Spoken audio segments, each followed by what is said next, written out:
Tonight, a KXAN investigation as the clock winds down for a man on Texas death row for the murder of 19-year-old bride-to-be Stacey Stites. Her body strangled with a belt and dumped along a rural road in the Lost Pines north of Bastrop on April 23, 1996. I did my best, and somebody come along and do something like this to my baby. And I can't get my baby back. She's gone. Linked by DNA, investigators arrested Rodney Reed, who initially denied knowing Stacey. Over time, his story changed to one about a secret affair with the young woman, who was set to marry a police officer, Jimmy Fennell.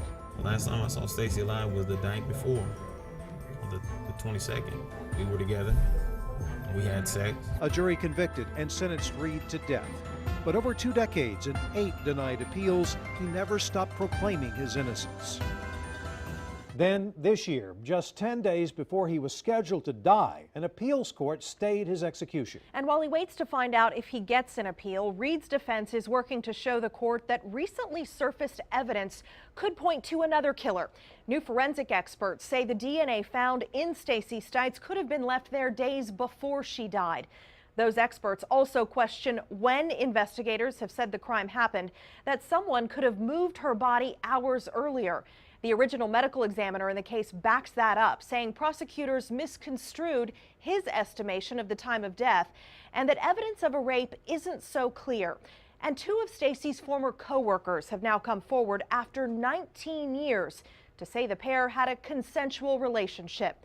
So we went to Texas death row to talk to Rodney Reed about how these new developments may help spare his life.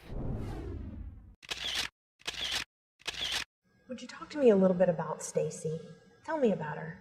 What was it about her that you liked? Our relationship was somewhat discreet, you know what I'm saying? We was sneaking around, but she was just she was a fun person. She was a really fun person.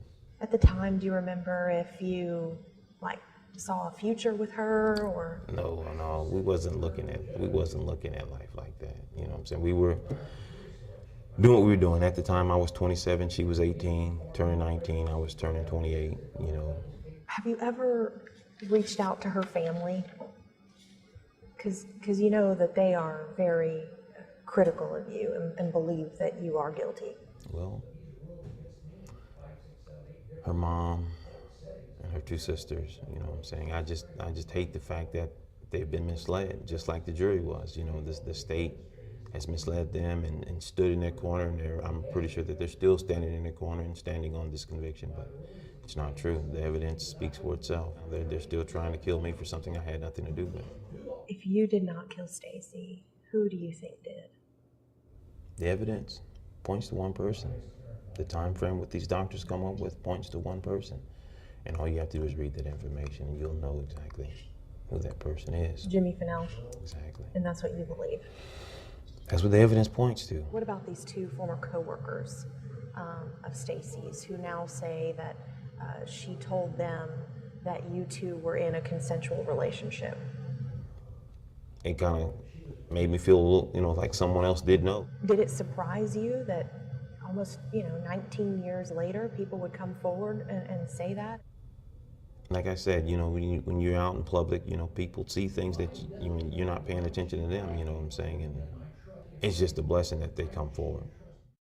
Well, these witnesses could be crucial as the defense has had difficulty establishing any relationship ever existed. A string of other rape allegations has not helped Reed's case, though he has never been convicted of any of those rape accusations. And what about the man many believe is the real killer, Stacey's fiance, Jimmy Fennell? Well, he declined our request for an interview when we tried to reach him in prison. Years after the murder, Fennell, a cop himself, pleaded guilty to kidnapping and having sex with a person in his custody.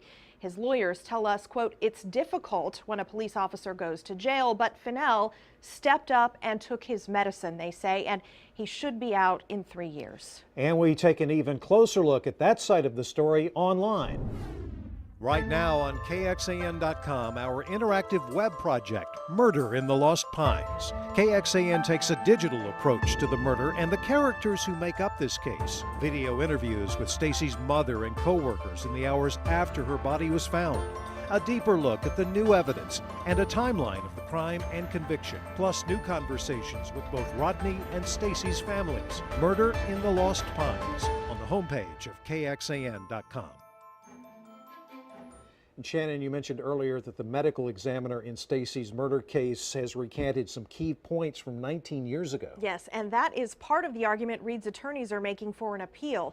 Keep in mind, this medical examiner is Robert Bayardo, the same one who testified in the case of Michael Morton, who wrongfully spent 25 years in prison for his wife's murder. Morton was exonerated in 2011 with new DNA. Bayardo recanted some of his findings regarding the time of that victim's death, too. He could not be reached for comment for this story. This is a story we will continue to investigate. And remember, if you have something you want us to look into, email us at reportit@kxan.com.